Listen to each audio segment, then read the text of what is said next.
So back with my 131. In the last video, I kind of just quickly swapped on this carburetor setup and removed the fuel injection and put a little bit of gas down the carbs, and it started right up. So I went ahead and actually swapped the fuel pump over to a cheap fuel pump that would be appropriate for a carbureted setup. Only delivering a couple PSI of fuel pressure.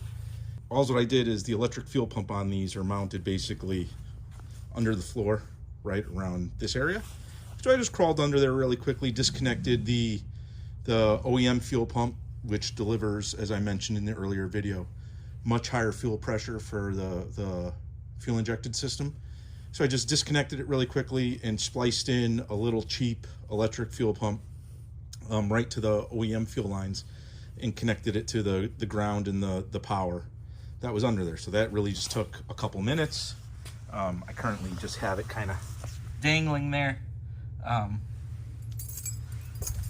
But it was just like a temporary thing. And then the other thing I did is then I took the fuel line, the fuel supply, I added a fuel filter because I don't want to get junk from the fuel tank from this thing because it's been sitting a long time. Lord knows what's in there.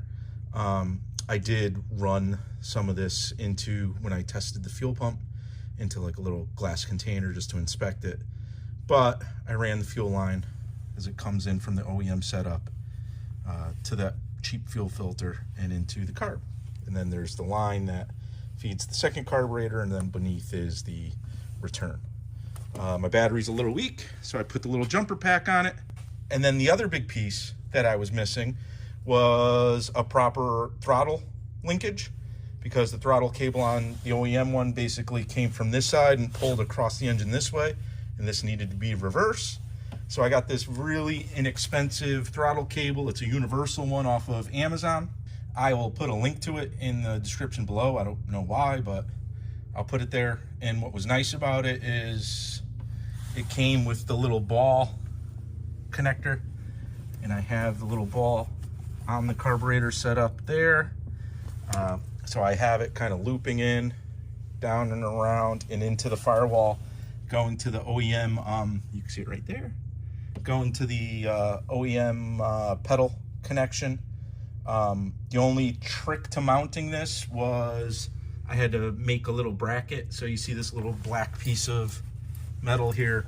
That was just something I had sitting in the shop, found in a drawer. I think it was like an old carburetor or linkage setup. I bolted it to the valve cover here, and just enough to get the right pull, the right alignment on that, the carburetor linkage down there. And then the other thing is I put this little return spring here for now. So this should, work as it should with the throttle pedal in the car. So let's give it a shot. Again, this car hasn't really moved since I've owned it.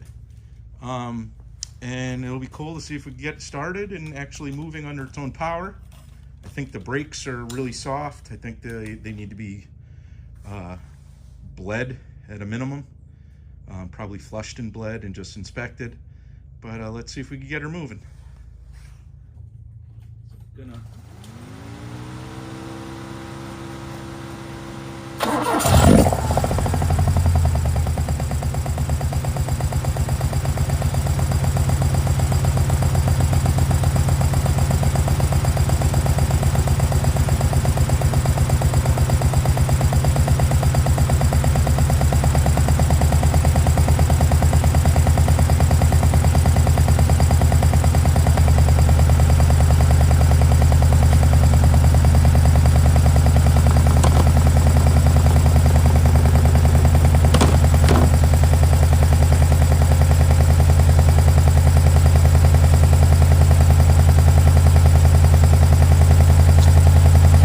So I'm pretty easily, and I got a little leak on my return line there.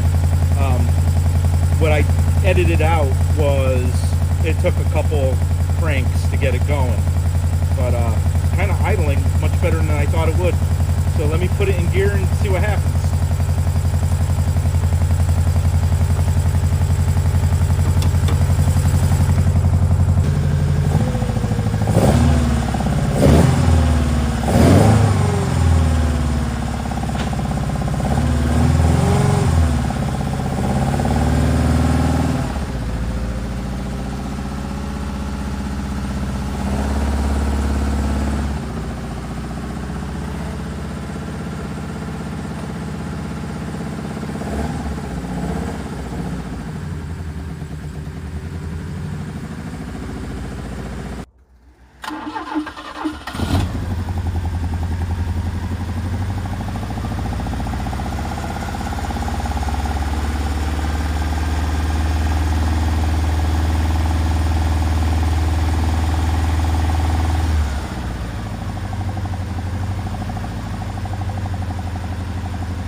So a couple observations. I didn't really get to drive it a whole lot, right? I just kind of took it out, backed it out of my shop, backed it and pulled it back in a couple times.